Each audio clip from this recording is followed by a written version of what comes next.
Hello friends, आप सभी का स्वागत है हमारे इस यूट्यूब चैनल में। आज इस वीडियो में हम बात कर रहे हैं विज्ञान यानी कि साइंस के बहुत ही इम्पॉर्टेंट 10 सवालों के, जहां से कि आपके सभी एग्जाम में क्वेश्चंस पूछे ही पूछे जाते हैं। और अगर आपने इन 10 सवालों में से 6 का भी सही सही जवाब दे दिया तो आप बहुत ही अच्छे स्टूडेंट्स माने जाओगे। तो चलिए शुरू करते हैं। लेकिन शुरू करने से पहले मैं आपको ये भी बता दूं कि ये बिल्कुल आपका एक क्यूज़ की तरह है। आपको इस क्यूज़ में, जैसा कि पहले ही बोल दिया, 10 सवाल के जवाब देने हैं और सभी सवालों के जवाब देने के लिए मिलेगा आपको 5-5 सेकंड का वक्त। आपको उन 5 सेकंड्स में इसके सही सही जवाब हमें कमेंट बॉक्स में कमेंट करने होंगे। ऐसा आपको एक सवाल नहीं, सभी 10 सवालों के लिए 5-5 सेकंड का वक्त मिलेगा। और आखिर में आपको ये भी कमेंट करने हैं कि आपने कितने सवालों के सही सही जवाब दिए थे। तो चलिए शुरू करते हैं। साथ ही साथ मैं ये भी बता दूं कि इसी तरीके के हम डेली आपके लिए क्यूज़ लाते रहते हैं।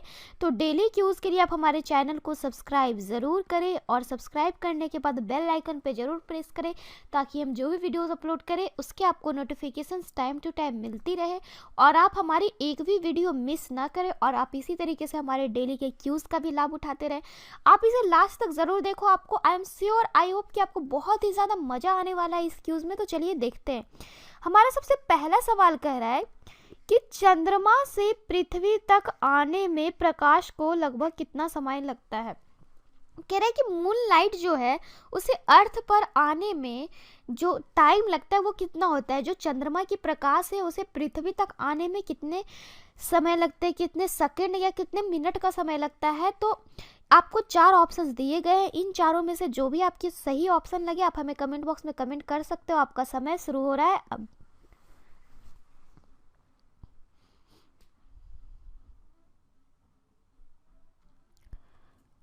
तो 5 सेकेंड्स आपके पूरे हो चुके हैं। तो मैं आपको बता दूं कि चंद्रमा से पृथ्वी तक आने में प्रकाश को 1 सेकेंड का वक्त लगता है, यानी कि ऑप्शन नंबर सी 1 सेकेंड का। आई होप बहुत सारे लोगों ने इसका सही सही जवाब भी दिया होगा। तो चलिए देखते हैं नेक्स्ट क्वेश्चन।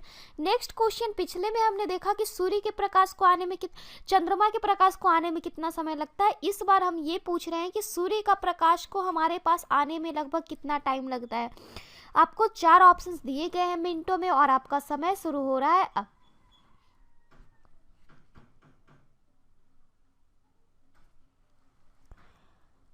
तो 5 सेकेंड्स आपके पूरे हो चुके हैं। तो मैं आपको बता दूं, सूर्य का प्रकाश यानी कि सनलाइट जो होता है उसे हमारे पास यानी कि अर्थ पर आने में 8 मिनट का समय लगता है, यानी कि आपका ऑप्शन नंबर ए के साथ चला गया। आई होप आप सभी लोगों ने इसके सही सही जवाब दिए होंगे।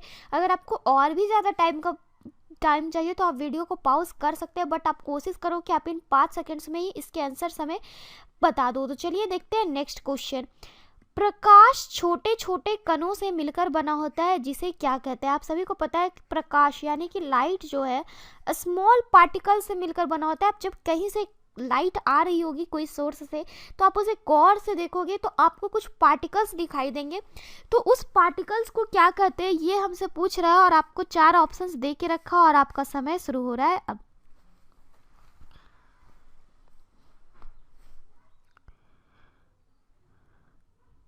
तो 5 सेकेंड्स आपके पूरे हो चुके हैं। तो मैं आपको बता दूं कि प्रकाश यानी कि लाइट जिन स्मॉल पार्टिकल्स से मिलकर बना होता है उसे हम कहते हैं फोटोन, यानी कि ऑप्शन नंबर डी।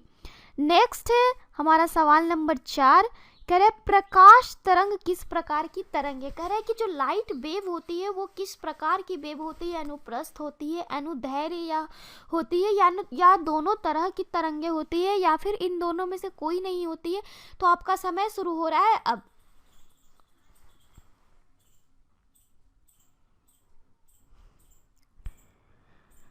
तो 5 सेकेंड आपके पूरे हो चुके हैं। तो मैं आपको बता दूं कि लाइट वेव जो है यानी कि प्रकाश तरंग जो है वो हमारी होती है अनुप्रस्थ तरंग, यानी कि ऑप्शन नंबर ए। ये आपका थोड़ा इंपॉर्टेंट क्वेश्चन हो जाता है कि प्रकाश तरंग किस प्रकार की तरंग है, तो अनुप्रस्थ तरंग है। नेक्स्ट है सवाल नंबर 5। कह रहा है कि प्रकाश का तरंग सिद्धांत किसके द्वारा प्रस्थापित किया गया था। कह रहा है लाइट वेव की जो प्रिंसिपल थी, लाइट वेव की प्रिंसिपल वो किसके द्वारा थी, कौन से प्रिंसिपल इसे हम कहते हैं। आपके ऑप्शंस दे के रखे हैं, न्यूटन, हाइगेंस, प्लैंक या फैराडे। और आपका समय शुरू हो रहा है अब।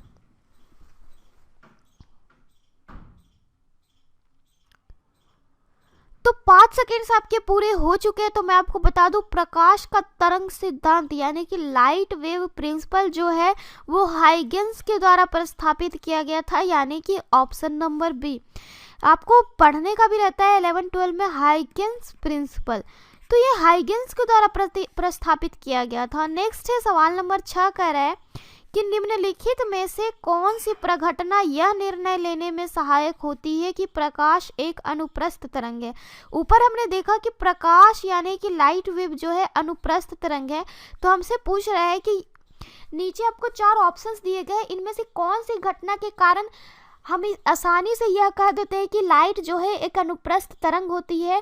ये कौन सी घटना है जिसके कारण यह निर्णय लेने में बहुत ही सहायता होती है। किसी वैज्ञानिक ने यह बताया कि प्रकाश तरंग एक अनुप्रस्थ तरंग है, तो वो किस चीज से निर्णय उन्होंने इस बात का लिया था। तो आपके 4 ऑप्शन दिए गए हैं और आपका समय शुरू हो रहा है अब।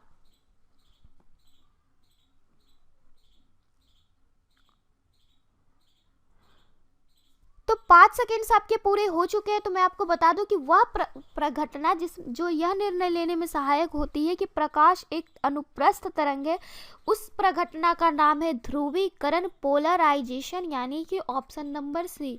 पोलराइजेशन के कारण ही हम आसानी से कह देते हैं कि लाइट वेव जो है एक अनुप्रस्थ वेव है।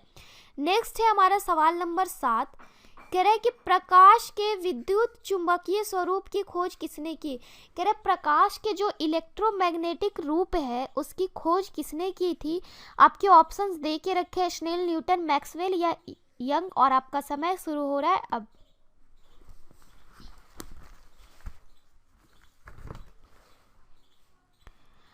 तो 5 सेकेंड्स आपके पूरे हो चुके हैं, तो मैं आपको बता दूं कि जो प्रकाश के विद्युत चुंबकीय स्वरूप थी यानी कि लाइट का जो इलेक्ट्रोमैग्नेटिक जो आपका रूप होता है उसकी खोज मैक्सवेल ने की थी, यानी कि ऑप्शन नंबर सी।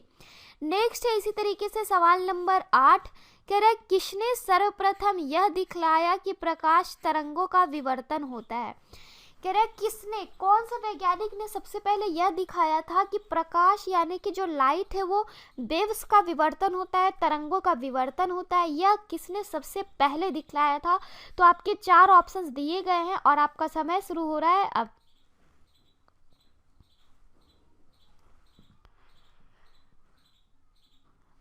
तो 5 सेकेंड्स आपके पूरे हो चुके हैं, तो मैं आपको बता दूं कि वे वैज्ञानिक जिन्होंने यह दिखलाया कि प्रकाश तरंगों का विवर्तन होता है, आप सभी को इस बात का पता होगा कि प्रकाश तरंगों का विवर्तन होता है, तो ये वैज्ञानिक कौन थे जिन्होंने इस बात को सबसे पहले दिखलाया था। तो वो उस वैज्ञानिक का नाम था ग्रेमाल्डी, यानी कि ऑप्शन नंबर ए। नेक्स्ट हमारा सवाल नंबर 9 कह रहा है कि प्रकाश विद्युत प्रभाव का प्रतिपादन किसने किया। कह रहे प्रकाश विद्युत प्रभाव का प्रतिपादन किसने किया। आपको 4 ऑप्शंस दिए गए हैं, कॉम्पटन, मैक्सवेल, आइंस्टीन या न्यूटन, और आपका समय शुरू हो रहा है अब।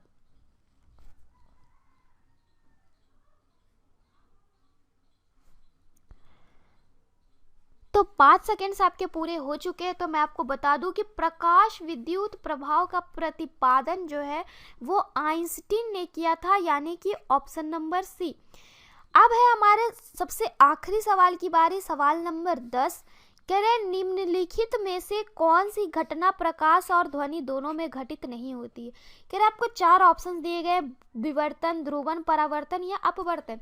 कह रहे जो इन चारों में से कौन सी ऐसी घटना है जो कि लाइट और साउंड दोनों में घटित नहीं होती है।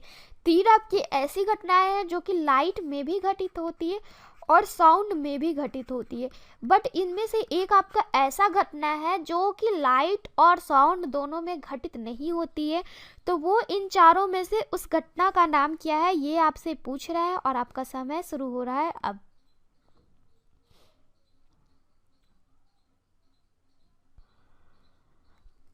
तो 5 सेकेंड्स आपके पूरे हो चुके हैं, तो मैं आपको बता दूं कि वह घटना जो कि प्रकाश और ध्वनि यानी लाइट एंड साउंड दोनों में घटित नहीं होती है, उस घटना का नाम है आपका ध्रुवन, यानी कि ऑप्शन नंबर बी, जिसे हम पोलराइजेशन कह सकते हैं, यह जो है हमारी दोनों चीज़ों में नहीं घटित होती है, ये आपको प्रकाश और ध्वनि दोनों में घटित नहीं होती है। तो हमारा आंसर चला जाएगा ध्रुवन के साथ। तो आज के लिए बस इतना ही। आई होप आपको इस क्यूज़ में बहुत ही ज़्यादा मज़ा आया होगा और आपने ज़्यादा से ज़्यादा क्वेश्चंस के जवाब हमें कमेंट बॉक्स में कमेंट भी किए होंगे। तो मैं आपको फिर से याद दिला दूं कि आपने कितने क्वेश्चंस सही सही आंसर किए, वो भी हमें ज़रूर कमेंट बॉक्स में कमेंट करें। तो आज के लिए बस इतना ही। Then bye and thanks for watching this video.